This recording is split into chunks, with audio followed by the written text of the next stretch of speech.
नमस्ते दोस्तों, तो आज आपको एक बड़ी ही अचंभित एवं भयानक रहस्यमय कहानी सुनाऊंगी जिसमें आपको कुछ नई रहस्यमय बातें की जानकारी होगी।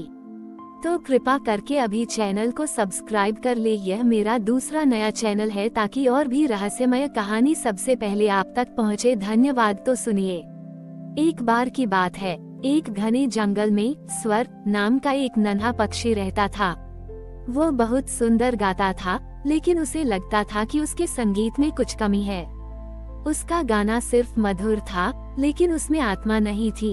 एक बूढ़े बरगद के पेड़ ने, जो सदियों से वहीं खड़ा था, उससे कहा, स्वर, तुम जो संगीत खोज रहे हो वो दुनिया में नहीं है। वो तो भगवान शिव के महाराग का हिस्सा है, जो 12 ज्योतिर्लिंगों में छिपा है। अगर तुम उनके संगीत को सुनोगे तो तुम्हारा गाना पूर्ण हो जाएगा। स्वर ने अपनी यात्रा शुरू कर दी। उसका उद्देश्य दुनिया को देखना नहीं, बल्कि सुनना था। सोमनाथ, गुजरात। वह सोमनाथ पहुंचा और अरब सागर के किनारे बैठ गया। उसने लहरों की गहरी शांत गूंज सुनी, जो उसे धैर्य का ओम सिखा रही थी। महाकालेश्वर, मध्य प्रदेश। वह उज्जैन पहुंचा, जहां उसने डमरू की तेज ताल और मंत्रों की लय को सुना। उसे लगा जैसे ये काल का संगीत है, जो जीवन और मृत्यु का नृत्य है। रामेश्वरम, तमिलनाडु। यहाँ उसने समुद्र की हवा में भक्तों के भजनों की मीठी धुन सुनी। ये प्रेम और भक्ति का राग था। केदारनाथ, उत्तराखंड। हिमालय के पहाड़ों में उसने तेज हवाओं की गड़गड़ाहट सुनी, जो शक्तिशाली और शांत दोनों थी। ये साहस का संगीत था। भीमाशंकर, महाराष्ट्र। घने जंगल में उसने अनगिनत जीवों की आवाजें सुनी, जो एक साथ मिलकर एक अद्भुत ताल बना रही थीं। ये प्रकृति की ऊर्जा का राग था। वैद्यनाथ, झारखंड। देवघर में उसने भक्तों की प्रार्थनाओं में एक धीमी उपचारक धुन सुनी, जो हर दर्द को शांत करती थी। ये करुणा का संगीत था। काशी विश्वनाथ, उत्तर प्रदेश। वाराणसी में गंगा के घाट पर उसने घंटियों, मंत्रों और जीवन की हलचल के बीच एक अनंत और जटिल राग सुना। ये ज्ञान का संगीत था। स्वर ने एक एक करके सभी 12 ज्योतिर्लिंगों के संगीत को सुना। उसने मल्लिकार्जुन में समर्पण की धुन, ओंकारेश्वर में संतुलन का राग, त्रयंबकेश्वर में एकत आकी ताल, नागेश्वर में निडरता की गूंज और घृष्णेश्वर में अटूट विश्वास की धुन को अपने दिल में बसा लिया। जब वह अपनी यात्रा पूरी करके वापस अपने जंगल में लौटा, तो वह एक बदला हुआ पक्षी था। उसका गाना अब सिर्फ मधुर नहीं था, यह एक दिव्य संगीत था। जब उसने गाना शुरू किया, तो पूरा जंगल शांत हो गया।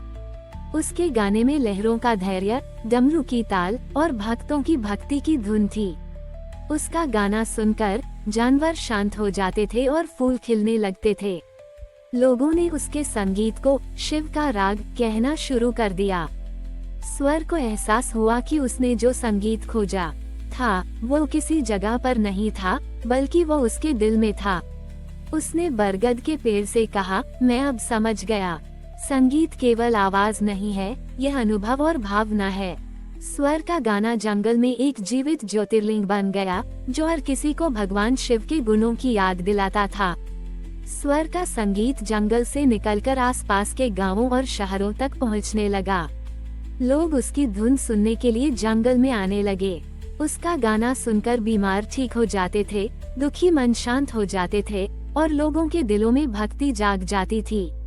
स्वर की ख्याति दूर दूर तक फैल गई और यह बात एक राजा तक पहुंची, जिसका नाम विक्रम था।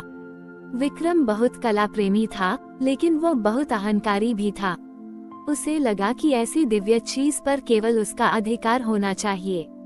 उसने अपने सैनिकों को आदेश दिया, जाओ और उस पक्षी को पकड़कर मेरे लिए ले आओ।